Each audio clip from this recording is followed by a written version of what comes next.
Hello friends, नमस्कार। कैसे हो? आई होप बहुत अच्छे होंगे। तो दोस्तों, आज हम आपके सामने लेकर आए हैं रीजनिंग एबिलिटी के कुछ क्वेश्चन जो कि पीजीटी के एग्जाम में आए थे। केवीएस ने करवाया था ये, पोस्ट ग्रेजुएट टीचर। एलडीसी का एग्जाम यानी कि लिमिटेड डिपार्टमेंटल कॉम्पिटिटिव एग्जाम।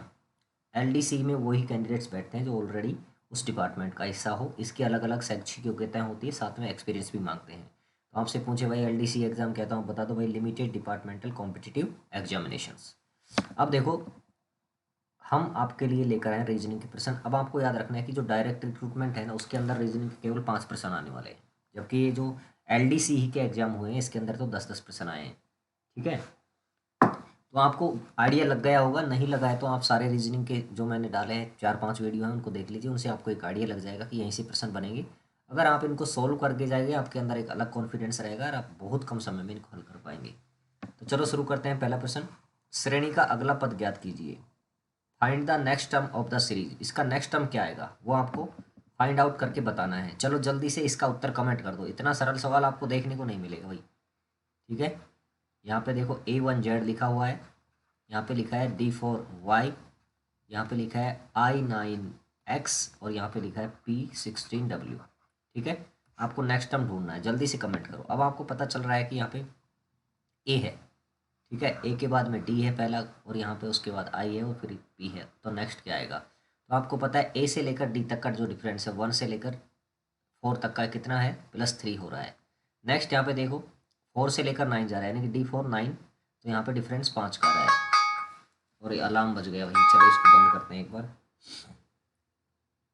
ठीक है, चलो भाई।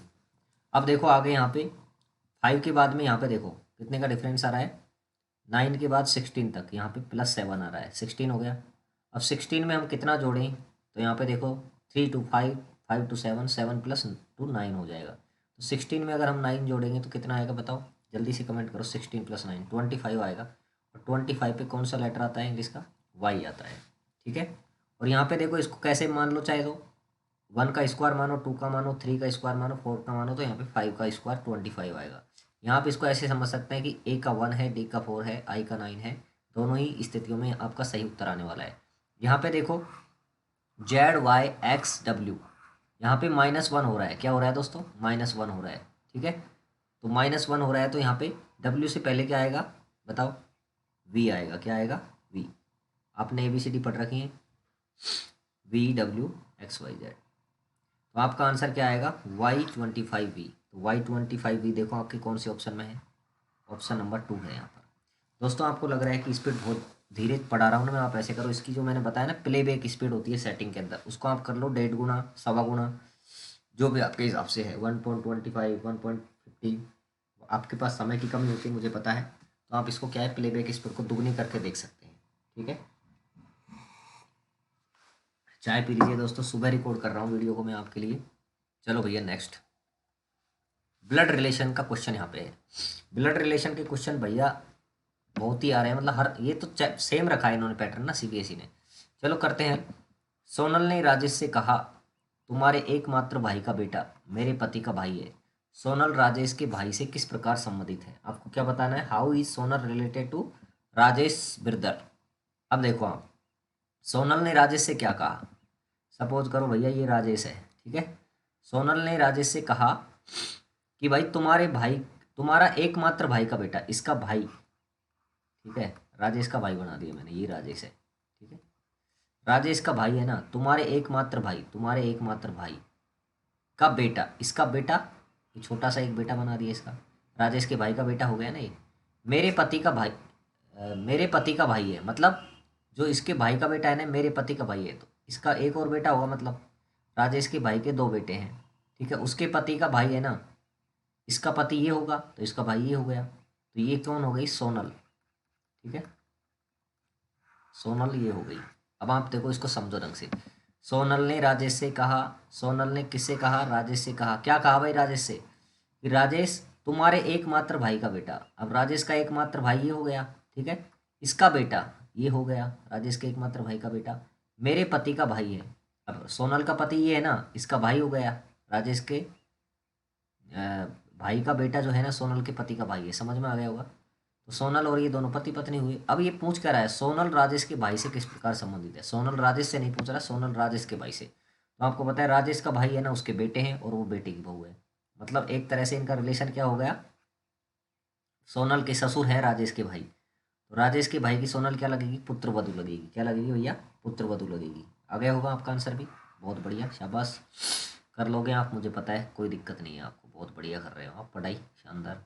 चलो भैया नेक्स्ट क्वेश्चन देखते हैं। आप इसका कमेंट करो फटाक से उत्तर, है ना। यदि किसी कूट भाषा में क्राफ्ट को IWEIV लिखा जाता है तो ट्रीट को क्या लिखा जाएगा, जल्दी से कमेंट करो भाई, फटाफट फटाफट कमेंट करो। चलो हम आपके लिए सॉल्व कर देते हैं इसको। CRAFT, आपका उत्तर तो आ गया होगा। यहाँ पे इसको क्या लिखा जा रहा है, IWEIV। ठीक है, अब आप इसको कैसे भी सेट करेंगे, आप अंदाज़ा लगाना पड़ता है इसके अंदर, आप लगातार अभ्यास करेंगे तो हो जाएगा, कोई इशू नहीं है। यहाँ पे देखो TUV FGHI ABCDE RSTUVW CDEFGHI। अब आपको एक सीक्वेंस पता चल रहा होगा, यहाँ पे कितना बढ़ रहा है, TUV ये 20 है ना, नंबरिंग आपको पता ही है, तो यहाँ पे +2 हो रहा है, तो ये 22 हो गया, समझ में आ गया ना। इसी तरह से यहाँ पे कितना बढ़ रहा है भैया, 3 बढ़ रहा है। यहाँ पे कितना बढ़ रहा है भैया, 4 बढ़ रहा है। यहाँ पे कितना बढ़ रहा है भैया, 5 बढ़ रहा है। और यहाँ पे कितना बढ़ रहा है, 6 बढ़ रहा है। ठीक है, इस तरह से ये आपका आया है। तो आपको यहाँ पर भी क्या करना है, सेम ट्रीट का निकालना है, ट्रीट। इनकी नंबरिंग आपको पता ही है कितनी है, T का 20 है, R का 18 है, आपको पता है, E5 यहाँ पे 1 और यहाँ 20। अब इसके कितना जोड़ा है, ऐसे ही जोड़ना है आपको। देखो T में 20 में यहाँ पे 6 जोड़ेंगे तो 26 हो जाएगा, Z बन जाएगा। 18 R के अंदर कितना जुड़ना है, 5 जुड़ना है, तो क्या हो जाएगा ये 18 और 5 23 हो जाएगा। 23 पे क्या आएगा, W आएगा। यहाँ पे 5 में कितना जोड़ना है, 4 जोड़ना है, तो 5 और 9 हो जाएगा, तो यहाँ पे I आ जाएगा। A में कितना जोड़ना है बताओ, इसके अकॉर्डिंग A में 3 जोड़ना है, तो यहाँ पे कितना आ जाएगा, D आ जाएगा। और यहाँ पे T में कितना जुड़ेगा, 2 जुड़ेगा, तो TUV, यहाँ तो V कभी रहेगा क्योंकि यहाँ भी यही है। अब आपको ऑप्शन में ढूंढना है ये वाला सिस्टम, ZWIDV ढूंढो भाई, ZWIDV ये मिल गया, तो आपका ऑप्शन नंबर 3 यहाँ पे करेक्ट हो गया। ठीक है, मुझे लगता है आपको तो कर दिया होगा आपने तो फटाक से इसको, क्योंकि जो तैयारी करता है वो तो 10 सेकंड में उड़ा देता है। चलो भाई नेक्स्ट क्वेश्चन देखते हैं। यहाँ पे देखो घड़ी से रिलेटेड क्वेश्चन है, डायरेक्शन का भी समझो और इसको घड़ी का भी है। डायरेक्शन का है वैसे एक्चुअल में देखा जाए तो, इस प्रकार के प्रश्न भी पूछे जा रहे हैं, इनको आप थोड़ा सा प्रैक्टिस कर लो कहीं से, किसी भी बुक के माध्यम से। तो यहाँ पे देखो क्या बोल रहा है, यदि दोपहर के 12 बजे घड़ी की मिनट की सुई है ना, वो दक्षिण पश्चिम की ओर है, तो आधे घंटे बाद वह किस दिशा की ओर होगी। बिल्कुल सिंपल सवाल है दोस्तों। देखो आपको पता है, आपने घड़ी में 12 बजते हुए देखे होंगे। 12 o'clock कैसे होता है, हमेशा दोनों सुई ऊपर रहेंगी 12 की तरफ, है ना। 12 इसी तरह बजेंगे ना, घंटे की सुई जो है आपकी और मिनट की सुई, ये दोनों एक साथ रहेंगी 12 बजे। समझ में आ गया, ये तो आपकी नॉर्मल सिचुएशन है। लेकिन ये बंदा क्या बोल रहा है कि 12 बजे घड़ी की मिनट की सुई दक्षिण पश्चिम में है। अब आपको पता है दिशाओं का ज्ञान होना चाहिए, नॉर्थ साउथ, और यहाँ पे पूर्व पश्चिम हो गया, यानी कि ईस्ट और वेस्ट। अब देखो ये कह रहा है दक्षिण पश्चिम की ओर है। अब ये मैंने घड़ी बना दी, मान लेते भाई ये आपकी घड़ी है, नॉर्मल घड़ी है, इसको इसने क्या कर दिया, दक्षिण पश्चिम की ओर इसका मुंह कर दिया। ये इस दिशा हमारी कौन सी है, दक्षिण पश्चिम है। तो अब यहाँ पे देखो ये घड़ी जो है ना, नॉर्मल घड़ी में तो ऊपर ही बजते हैं, लेकिन आप ऐसे थोड़ी लगाते हैं घड़ी, ऐसे थोड़ी पटके रखते हैं। अब ये कह रहा है कि ऐसी घड़ी है जिसमें 12 कहाँ बज रहे हैं, दक्षिण पश्चिम की ओर। ये मिनट की सुई है ना, 12 बजे यहाँ पे है, घंटे के भी यहीं पे है वो तो।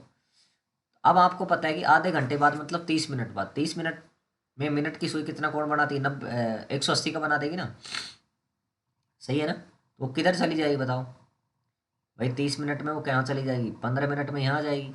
ठीक है, उसके बाद में 30 मिनट में यहीं आ जाएगी, यानी कि अपोजिट दिशा में हो जाएगी वो। ठीक है ना, 30 मिनट बाद कहाँ हो जाएगी, अपोजिट दिशा में। और ये अपोजिट दिशा कौन सी होगी आपकी, नॉर्थ ईस्ट हो गई। नॉर्थ ईस्ट ऑप्शन में ढूंढो, उत्तर पूर्व, उत्तर पूर्व ढूंढ लो भैया, उत्तर पूर्व ये आ गया आपका ऑप्शन में। ठीक है, ये आप बना लीजिए, है ना, ज़्यादा अंदाज़ा लगाने के चक्कर में गलत बात, घड़ी बना कर देख लो, ज़्यादा नहीं लगेगा, 30 सेकंड लगेगा आपको। चलो भाई नेक्स्ट क्वेश्चन देखते हैं। ये देखो फिर से आ गया, ऐसे प्रश्न लगातार पूछे जा रहे हैं, मतलब जो ये सिटिंग अरेंजमेंट के क्वेश्चन भी यहाँ पे पूछे गए हैं सभी एग्जाम में, चाहे HM का LDC का है, चाहे हमने TGT का किया उसमें भी पूछे गए हैं, और PGT में भी यहाँ पर आपको देखा जा रहा है। चलो भाई, ये क्या बोल रहा है, एक परिवार में 6 मेंबर हैं। कितने मेंबर हैं? 6 मेंबर्स हैं। और वहाँ पे एक षडभुजाकार मेज के कोनों के साथ साथ बैठे हैं। ठीक है, ये सिचुएशन दे रखी है आपको। अब प्रश्न क्या पूछा है कि एम और ओ के बीच में कौन बैठा है, हु इज बिटवीन एम और एम एंड ओ। अब आपको देखो यहाँ पे षडभुजाकार मेज बनानी है पहले तो, मतलब समझने के लिए। सपोज करो हमने षडभुजाकार ही हमने मेज बना दी है। ठीक है, इस तरह से हमने एक मेज बना ली, कोई दिक्कत नहीं है। ये षडभुजाकार मेज हो गई ना, 1 2 3 4 5 6। ठीक है, इसके कोनों पे बैठा है हर बंदा। क्या बैठा है? कोनों पर बैठा है मतलब। अब देखो, एन है ना, आर और ओ के बीच में है। एन को आर और ओ के बीच में बिठा दो अपने अकॉर्डिंग, कोई दिक्कत नहीं है। आपको जैसा लगता है ना, एन को किसके बीच में बिठाना है? आर और ओ के बीच में। ये बिठा दिया हमने, कोई दिक्कत नहीं है। एन है ना, आर और ओ के बीच में बैठ गया। एंड एम है ना, वो क्यू और पी के बीच में बैठा है। एम है ना, वो क्यू और पी के बीच में है। तो अब आपको पता है यहाँ तो आएगा नहीं है, एम तो बीच में ही आना है यहाँ पे। और किस किस के बीच में है? पी और क्यू के बीच में है। पी और क्यू के बीच में है। ठीक है, अभी देखो ये गलत भी हो सकता है डायग्राम, लेकिन हमको तो बनाना है। यहाँ पी भी हो सकता है, यहाँ क्यू भी हो सकता है, यहाँ ओ भी हो सकता है, यहाँ आर भी हो सकता है। लेकिन नेक्स्ट सिचुएशन आपको क्लियर करेगी। देखो क्या, ये आर पी के बाईं ओर बैठा है। आर है ना पी के बाईं ओर। अब पी के बाईं ओर कौन सा होगा? आर। अब ये तो हमारा सही बन गया डायग्राम। अगर सपोज करो हम यहाँ आर लिख देते ना, तो आपको इसी सेंटेंस के अकॉर्डिंग इसको उठा के आर को यहीं पटकना था लास्ट में। ठीक है ना, तो ये हमारा डायग्राम मतलब करेक्ट बन गया। अब ये पूछ रहा है एम और ओ के बीच में कौन बैठा है। तो ये ओ रहा और ये एम रहा, इन दोनों के बीच में कौन बैठा है? क्यों बैठा है। तो आपका सही आंसर क्या हो जाएगा? ऑप्शन नंबर 2 क्यों। कोई दिक्कत नहीं है, कर लोगे आप आराम से। अरे जुकाम बहुत है दोस्तों, लेकिन क्या करें, बहुत ज़्यादा इस बार तबीयत खराब है, बहुत ही ज़्यादा है मान लो। चलो नेक्स्ट क्वेश्चन देखते हैं, क्वेश्चन नंबर 6। क्वेश्चन नंबर 6 में क्या है? हाँ वही आ गया है, रिलेशन को यहाँ पे दर्शाया गया। 3 कथन है, उसके पश्चात 2 आपके निष्कर्ष दिए गए हैं। ठीक है, 2 यहाँ पे क्या दिए गए? निष्कर्ष। और ये मानते हुए कि दिए गए कथन है ना निश्चित रूप से एकदम करेक्ट है, ज्ञात कीजिए कौन से निष्कर्ष सत्य हैं। तो आपको वही करना है जो आप करते आए हैं पहले से। ये जो आपका पहला स्टेटमेंट है, इसको एज इट इज लिख लेंगे हम। ठीक है, आर ग्रेटर देन और इक्वल टू डब्ल्यू।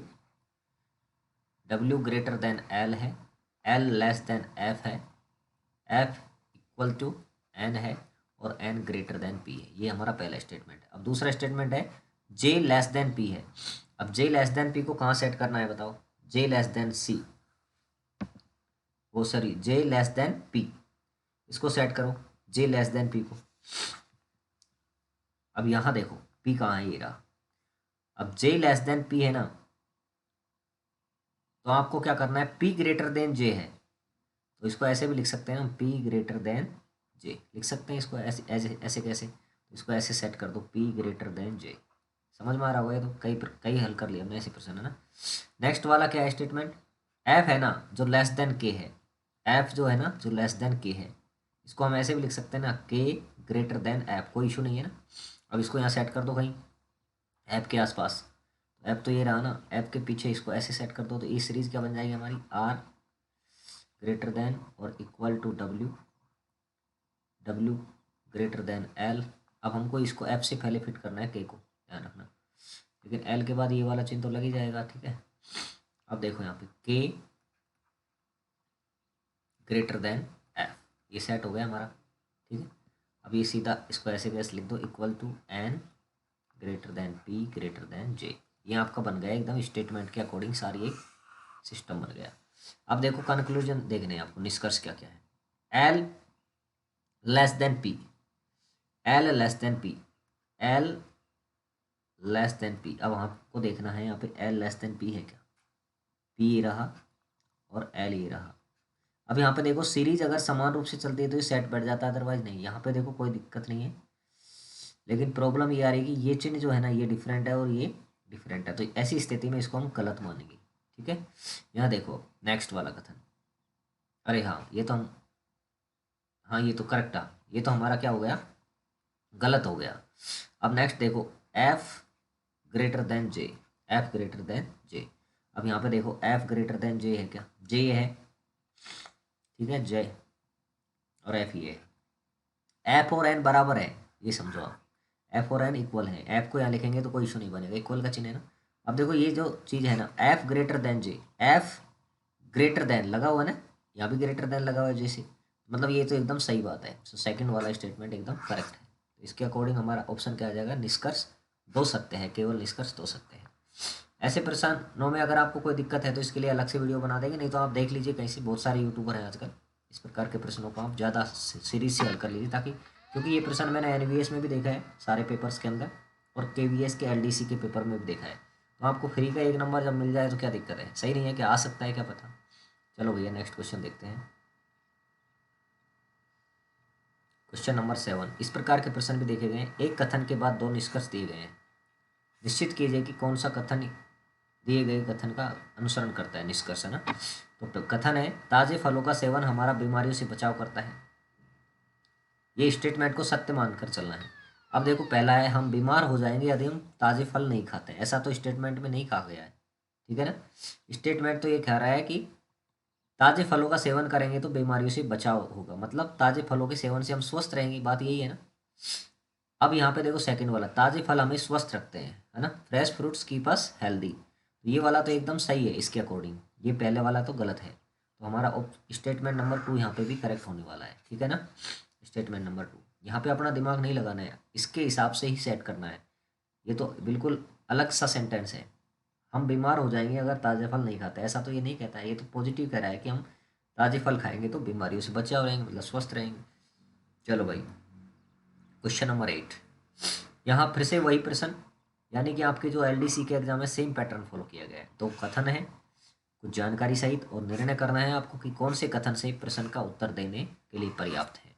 तो पहला देखो क्वेश्चन क्या है, देश पी के उत्तर पश्चिम में कौन सा है, इसके नॉर्थ ईस्ट वेस्ट के अंदर कौन सा देश है, पी के उत्तर में, उत्तर पश्चिम में, ये आपका प्रश्न है। अब इसको सोल्व करने के लिए कौन कौन से कथन है, देखो दो हैं, देश बी पी के दक्षिण में और देश सी पी के पूर्व में है। तो इस स्टेटमेंट के हिसाब से आप डायग्राम बना लो, सीधी बात है।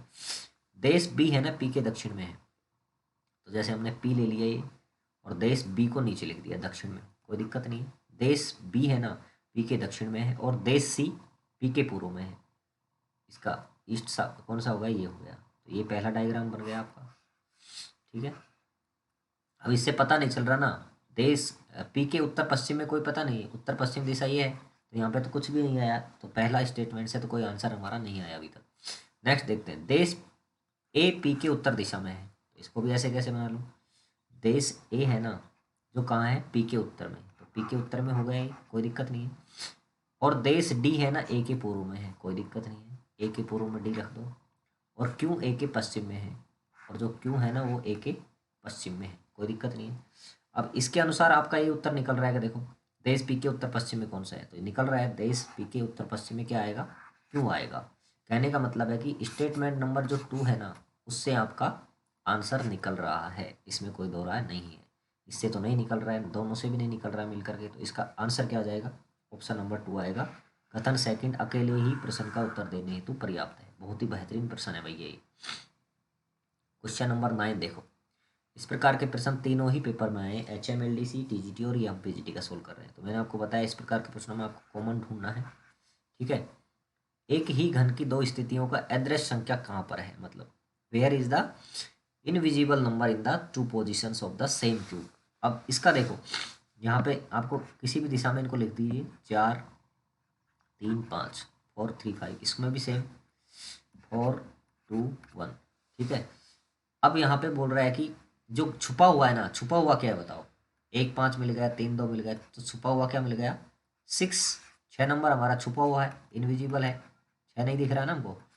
तो हमको क्या पूछना है कि कहाँ पर है भैया वो, तो किसके अपोजिट होगा बताओ, 4 के अपोजिट होगा ना, किसके अपोजिट होगा, 4 के अपोजिट होगा, क्योंकि यहाँ पे जो इनविजिबल है वो जो नहीं दिखाई दे रहा है वो इसके अपोजिट होगा। तो हमारा ऑप्शन नंबर 4 सही है, यहाँ पे 4 के विपरीत है, ठीक है, 4 के अपोजिट साइड है, कोई प्रॉब्लम है नहीं है। चलो भैया लास्ट क्वेश्चन यहाँ पर देखने जा रहे हैं हम, ऐसे प्रश्न भी पूछे गए हैं, इसको भी आप देख लीजिए आरेख वाले। नीचे दिए गए रेखा चित्र में कुछ वृत्त लड़कियों को दर्शाते हैं, यानी कि जो वृत्त है आपका सर्किल है ना, वो किसको दर्शाता है, लड़कियों को दर्शाता है, गर्ल्स को, ठीक है। और त्रिभुज है ना विद्यार्थियों को दर्शाता है, जो आपका त्रिभुज है ना, ये वाला त्रिभुज बना हुआ है, ये यहाँ पे एक त्रिभुज है, आपको दिख नहीं रहा होगा, ये वाला एक त्रिभुज हो गया, ये त्रिभुज, ये जो त्रिभुज है ना, ये त्रिभुज बन गया। अब चलो आगे क्या है, त्रिभुज हो गई, किसको दर्शाता है, विद्यार्थियों को। वर्ग नर्तक और नर्तकों को, वर्ग नर्तक और नर्तकियों को, आयत खिलाड़ियों को दर्शाता है, ठीक है। निम्न में से कौन सा वर्ण में उन विद्यार्थियों को दर्शाते हैं जो लड़की नहीं है परंतु खिलाड़ी या नर्तक है। तो सबसे पहले जो नहीं है ना उनको काटने, जो लड़की नहीं है, लड़की कौन उस व्रत का दर्शाता है, तो व्रत के सारे कट जाएंगे, मतलब ये तो हो ही नहीं सकते, ठीक है। अब क्या पूछ रहा है, विद्यार्थी होने चाहिए और या नर्तक होने चाहिए या खिलाड़ी चाहिए, ठीक है। विद्यार्थी के लिए आवश्यक शर्त क्या है, त्रिभुज होना चाहिए। तो त्रिभुज हमारे कौन कौन से बचे, त्रिभुज के अंदर ई और एफ बचे हैं, क्या बचे हैं, ई और एफ बचे हैं। बाकी डी और जी है ना, ये नर्तक या खिलाड़ी तो हैं, बट प्रॉब्लम क्या आ रहा है, प्रॉब्लम ये आ रहा है कि विद्यार्थी नहीं है, तो हमारा ई और एफ में से आंसर आएगा, ठीक है। तो मुझे लगता है कि आपको ये समझ में आ गया होगा। इस प्रकार के प्रश्नों को सोल्व करें। इनका मकसद ये नहीं कि भाई आपको अभ्यास तो क्या होगा 5-7% से, अभ्यास तो 10-15% होने चाहिए आपके लिए, लेकिन एक आपको आइडिया लग जाएगा किस प्रकार के प्रश्न आपसे फ्यूचर में पूछे जा सकते हैं। तो हमने लगभग रीजनिंग सभी पेपर्स की कर दी है। अब हम अगले वीडियोज़ में लेकर आएंगे आपके लिए जो पैडागोजिकल वाला सेक्शन है ना आपका, उसको लेकर के, इसमें आपके एनईपी से रिगार्डिंग है या रोल ऑफ टीचर है।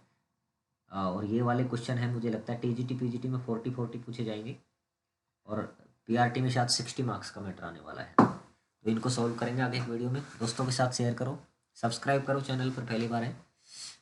मिलते हैं अगले वीडियो में दोस्तों, तब तक के लिए नमस्कार।